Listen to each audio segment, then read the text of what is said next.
Don't touch her. Sir, your daughter just said she loves a stranger. Chairs scraped, a glass shattered somewhere, and Billy's breath caught as every face snapped toward her in shock. A 6-year-old was clinging to her leg in the middle of a Christmas crowd, and no one understood why. I love you too, the little girl cried suddenly, wrapping her small arms around Billy's waist as the woman's phone slipped from her shaking hand and clattered onto the white tablecloth. Billy's breath hitched. The restaurant went quiet. Wine glasses froze midair, and Billy, still staring at the message glowing on her screen, felt the world tilt.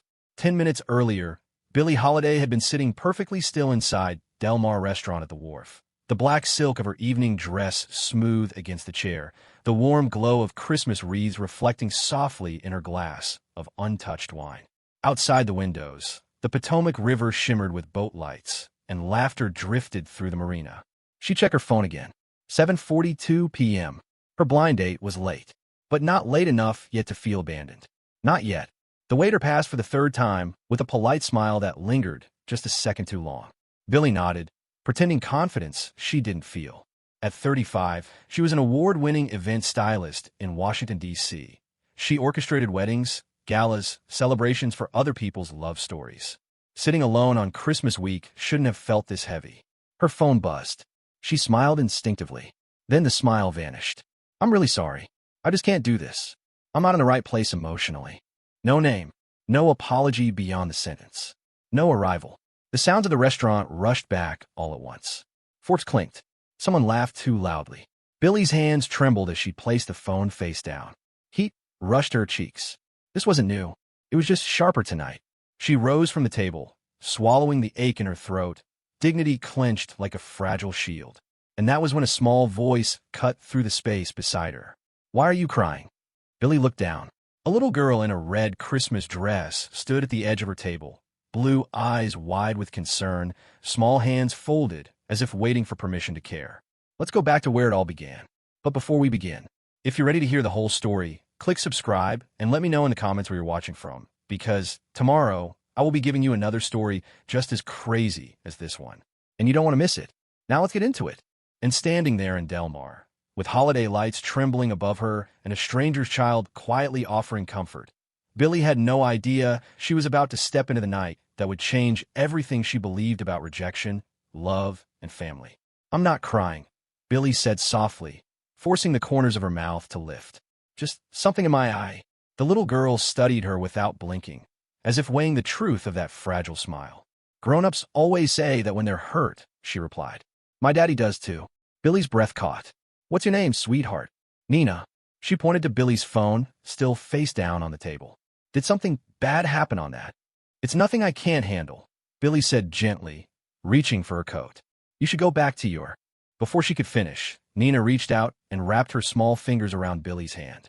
Warm, steady, unafraid. Don't go yet, Nina said with quiet certainty. You still look lonely. Billy froze. A chair scraped behind them. Nina, a man approached quickly, concern written across his face. He was tall, early 40s, with tired eyes that softened the moment he looked at his daughter. I'm so sorry, he said to Billy. She tends to adopt strangers. Billy shook her head, still caught in the child's grip. She's incredible. I'm Ethan Brooks, he said, and this fearless little person is my whole world. Nina tugged Billy closer. My mommy used to hold my hand like this, but she went to heaven. She said it simply, without drama, without tears. The words landed heavier than Billy expected. Her own pain suddenly felt small. Temporary. A man deciding she wasn't worth the effort was nothing compared to a child learning her mother would never come back. Ethan's jaw tightened slightly. She doesn't like when people leave upset. Understand that, Billy whispered. A pause. Then Ethan gestured toward their table across the room. We were about to order dessert. If you'd like to join us, no pressure. Billy's instinct was to refuse. Go home. Close this night like a chapter she never wanted to reread.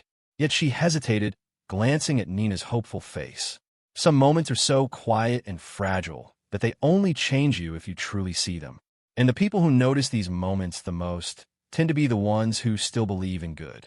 Billy exhaled. Just for a little while. Nina smiled like Christmas morning. Billy followed Ethan and Nina across the softly lit dining room, every step feeling unreal, as if she were walking into someone else's life by accident. Their table sat near the windows overlooking the water, where Christmas lights shimmered against the dark ribbon of the Potomac. Nina pulled out the chair beside hers with dramatic effort. "She sits here," Nina declared, pointing for Billy. "Next to me." Ethan gave a small, apologetic smile. "She's very decisive." "I don't mind," Billy said, surprised that she meant it. The menus were barely opened before Nina launched into cheerful chatter about her school holiday concert, her favorite ornament on their tree, the reindeer-shaped cookies her grandma baked every December. Her words tumbled out fast, bright, unstoppable, as if she were terrified of silence. Ethan listened with quiet fondness, but there was a shadow behind his eyes that never fully lifted. When he spoke, it was gentle, measured, the way someone talks after learning that too much emotion can break you. During a lull, Nina suddenly leaned toward Billy. "My mommy used to sit where you are," she said. "She liked the sparkly water, too." Billy's tightened. Ethan's gaze dropped to the table. "She passed away 2 years ago," he said softly. "Illness." "I'm sorry," Billy whispered. "So am I," he replied, not as a reflex, but as a truth that still lived in him. Conversation resumed, but everything had shifted. The grief was no longer invisible. It sat with them, quietly taking up space. Billy found herself sharing pieces of her own life in return. Her work as an event stylist, the long hours, the quiet apartment that felt too empty during the holidays. She didn't say rejected, didn't say dumped by a text, but Ethan seemed to understand the shape of what she left unsaid. Outside, boats drifted slowly along the river, their lights blurring into gold and silver streaks. Inside, candles flickered between them, catching reflections in half-filled glasses.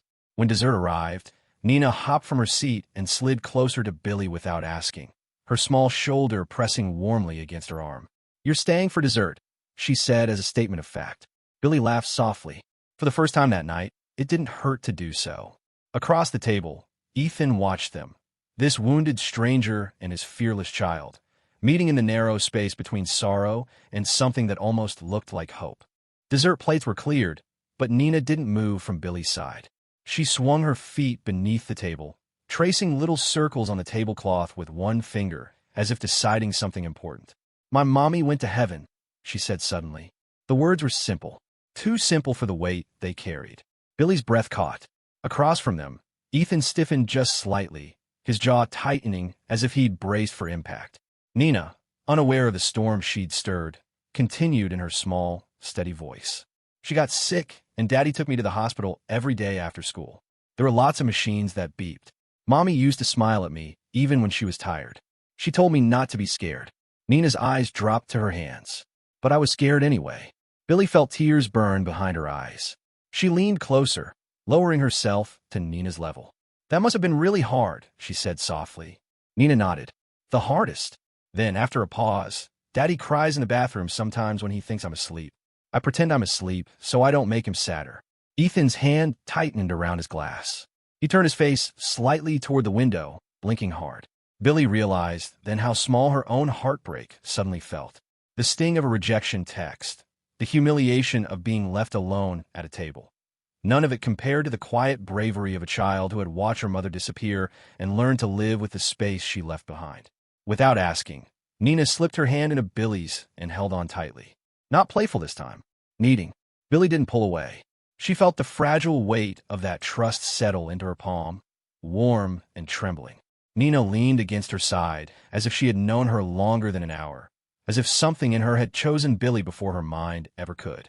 Ethan finally turned back. His eyes were rimmed red, but his voice was steady. "She talks about her mother when she feels safe," he said quietly. "I never know when it's coming." Billy met his gaze, and in that look, something silent passed between them. Grief recognizing grief, even when it wore different faces. Nina squeezed her hand again. "You don't look lonely anymore," she whispered. Billy swallowed hard. In that moment, beneath the glow of Christmas lights and candlefire, she felt it, a subtle shift in the air, as if the night itself were leaning in, quietly setting the stage for something none of them could yet name, but all of them could feel beginning. Dessert arrived on warm, white plates. Chocolate cake dusted with powdered sugar, steam still rising faintly from the edges. The scent filled the small space between them. Nina's eyes lit up, but she didn't reach for her fork. Instead, She studied Billie, not like a child looking at cake, like a child looking at a feeling she didn't yet have words for. Her gaze was quiet, serious, almost searching. Billie noticed it just as Nina slid off her chair. Before anyone could speak, the little girl wrapped her arms around Billie's waist and pressed her cheek against her side. The contact was sudden, soft, fierce. The room around them seemed to shrink. Then Nina lifted her head, looked straight into Billie's eyes, and said in a whisper that somehow carried across the entire table, "I love you too." Silence crashed down. Even the restaurant noise seemed to drop away. No clinking glasses, no laughter, just the hum of Christmas lights and the sudden, fragile stillness of that moment. Billie froze. Her chest tightened so fast it hurt. She didn't breathe, couldn't. Her hands hovered in the air, unsure where to go, as if even touching the child might shatter what had just been spoken. Then it hit her. All of it. The rejection, the loneliness, the empty chair across from her earlier that night. And now this small, impossible declaration born not from romance, not from obligation, but from pure, unfiltered need. Billie broke. Tears spilled out of her before she could stop them. Quiet at first, then full, shaking sobs that came from somewhere deep and long untouched. She dropped to her knees in front of Nina, clutching her gently, forehead pressed to the child's shoulder as the weight of it all finally poured through her. Across the table, Ethan's breath left him in a slow, stunned exhale. He saw it clearly now, in his daughter's eyes, in the way she clung to Billie. Nina had chosen her, not logically, not carefully, but with the fearless instinct of a heart that had already known unbearable loss, and was reaching for love wherever it felt safe. And Billie understood too. With aching clarity, she realized Nina hadn't meant romance, or gratitude, or even the present moment alone. The child had mistaken kindness for motherhood, and in doing so, had offered Billie the most vulnerable trust a human being could give. The emotional weight of it bent the entire table inward. No one spoke. Some moments don't ask for applause. They ask to be remembered. And the people who choose to stay for these moments are the ones who truly understand what matters. Nina only tightened her arms around Billie and whispered again, softer this time, "I love you." Dinner ended gently, as if no one wanted to disturb what had settled at the table. Billie stood first, smoothing her coat with trembling hands. Nina looked up at her with quiet reluctance, but Ethan gave a soft nod. "I'll walk you out," he said. They stepped into the cold together. The waterfront had changed while they were inside.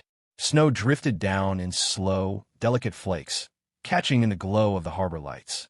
Boats bobbed quietly along the dark water, their reflections trembling on the surface. The city felt hushed, like the world itself was holding its breath. They walked in silence for a moment. "I haven't dated," Ethan said at last, his breath fogging the air. "Not since my wife died. 2 years ago." He paused. "I told myself it was for Nina, for stability. But the truth is, I was afraid if I let myself feel anything again, I'd lose it too." Billie swallowed. The snow landed softly in her hair, on her lashes. "I don't think I'm very good at being chosen," she confessed. "Tonight just reminded me of that. I keep thinking there must be something wrong with me. Something people see before I do." Ethan stopped walking. He turned to face her beneath the lights, the quiet snow between them. "I didn't see something wrong with you tonight," he said quietly. "I saw someone who stayed when she could have walked away. Someone my daughter felt safe with." The words landed deeper than Billie expected. For a breathless second, neither of them moved. Then Ethan reached out, slow, careful, and took her hand. His touch was warm, steady, real. Billie's heart stumbled. They stood there, snow falling around them like a curtain, the sounds of the restaurant fading behind the closed doors. Two guarded hearts suspended in a moment neither had planned, but both somehow needed. "I'm not ready for perfect," Billie whispered. "Only real." Ethan gave a small, broken smile. "Real is all I have." He leaned in. The kiss was gentle, uncertain at first, then sure. Under the holiday lights, with snow settling into their coats and the harbor glowing behind them, the rejected woman and the grieving man shared a first kiss that felt less like a beginning and more like a permission to hope. Weeks passed, but Billie never forgot the way the snow had fallen that night at the harbor, or the quiet promise in Ethan's eyes as he kissed her goodbye. She told herself she wouldn't expect anything. But December had a way of bringing people back. The next time she saw them was at Nina's elementary school holiday play in Capitol Hill. The auditorium buzzed with parents holding phones, paper programs, and paper cups of coffee. Billie slipped into a back row, unsure if she truly belonged there. Then she saw Nina on the stage. Her eyes scanned the crowd anxiously until they found Billie. Nina's face lit up like she'd spotted Christmas morning itself. After the final song and thunder of applause, Nina broke from her class and ran straight into Billie's arms, nearly knocking the breath from her. "You came," she squealed. Billie knelt and held her tight. "I promised I would." Across the room, Ethan watched them with a look Billie had never seen before, something softer than grief, something dangerously close to peace. From that night on, Billie began to weave quietly into their lives. Saturday hot chocolate at Union Market. Movie nights with Nina asleep against her shoulder. Helping with homework at the kitchen counter while snow melted on the windowsills outside. Nina grew attached in the simple, trusting way children do. She reached for Billie's hand in crowds, waited for her to read bedtime stories, asked for her when she needed comfort, but never as replacement, only as addition. And Billie, she let herself be there. Slowly, carefully. Ethan changed too. He laughed more, slept better, spoke about his wife without his voice breaking every time. He and Billie talked in quiet moments after Nina fell asleep, about fear, about loss, about the strange guilt of being happy again. They did not rush. They chose each other in small, ordinary ways. Shared grocery trips, lingering goodbyes at the door, long pauses before letting go of a hand. Two wounded adults learning how not to be alone. And every time Billie questioned whether she deserved this new life, she only had to look at Nina, safely tucked between them on the couch, her head resting on Billie's shoulder, fingers curled around Ethan's. A fragile little family, forming one quiet moment at a time. Billie felt the fear before she ever named it. It crept in during the quiet moments, when Nina had fallen asleep on the couch, when Ethan washed dishes in the kitchen, when the apartment hummed with a warmth she hadn't known in years. It felt too good, too real. And Billie had learned the hard way that the things that feel safest are often the ones that break you the deepest. She caught herself pulling back, leaving a little earlier than she wanted to, holding her words when she almost said, "I need you." Ethan felt it too, in a different way. Some nights, after Nina went to bed, he would grow quiet. His gaze lingered on old family photos, on a life he once promised another woman. Moving forward felt like betrayal. Like happiness came with a debt he wasn't sure he was allowed to pay. And Nina, sweet, watchful Nina, noticed everything. One Saturday afternoon, as Billie helped her color at the kitchen table, Nina spoke so softly Billie almost missed it. "Are you gonna go away one day like my mommy did?" Billie's chest tightened. Ethan froze. Nina's eyes filled with quiet fear. Everyone leaves eventually. That was the moment everything broke open. Billie knelt in front of her, hands trembling as she took Nina's small ones in her own. "Loving someone always feels scary," she said gently. "But I'm not planning on leaving you. Not if you'll still have me." Nina launched into her arms, crying. Behind them, Ethan's composure finally gave way. The guilt he'd carried, the fear of replacing, the terror of hoping again, it all spilled out at once. "I don't want to lose her too," he said hoarsely. "But I don't know how to stop being afraid." Billie looked at him through her own tears. "I'm terrified," she admitted.